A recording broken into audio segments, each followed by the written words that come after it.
રાજકોટના બહુમાળી ભવન ખાતે છેલ્લા ઘણા સમયથી જાતિના દાખલા કાઢવાનું કામ ચાલુ છે, પરંતુ અરજદારો મોટી સંખ્યામાં આવતા તંત્ર દ્વારા કોઈ જ વ્યવસ્થા ન હોવાને કારણે અરજદારોને કલાકો સુધી લાઇનમાં ઊભું રહેવું પડે છે અને સમયસર જાતિના દાખલા મેળવવા ખૂબ જ મુશ્કેલી પડી રહી છે.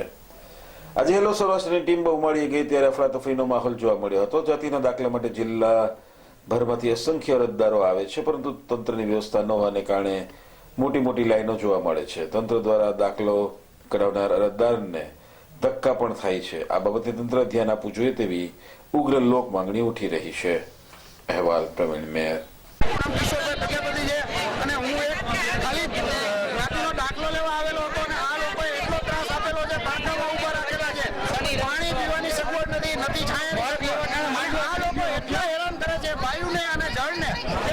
એક જ લાઈનમાં ઉભા રાખે છે અને એટલા હેરાન થાય છે ભાઈઓ અને જણ. એની તમે વાત જવા દો. તમારી બેન દીકરી હોય કે એની બેન દીકરી હોય તો એ દ્રશ્ય જોઈ અને કોઈક કાપી ઉઠે એવા દ્રશ્ય છે એના. અને આ લોકો એના ટાઈમે કામ કરે છે, એના ટાઈમે આવી તો આપણે જવાબ નથી આપતા અને 20 રૂપિયા અને 40 રૂપિયા લે છે અને એ એમ કહે છે કે અમે નથી લીધા. પોલીસ વાળા અમને એવી ધમકી આપે છે કે તમે આ દેખાડો કરશો તો અમે પ્રેસને બોલાવશું. 15 તારીખ છે અને આજે 10 તારીખ થઈ ગઈ. 3 દિવસની એમાં રજા આવે છે તો અમારે કરવું શું? આજના છોકરાનું ભવિષ્ય તો જોવું જોઈએ ને. અમારે આજનો ટાઈમ દીધો એને દાખલા નથી દેતા. 15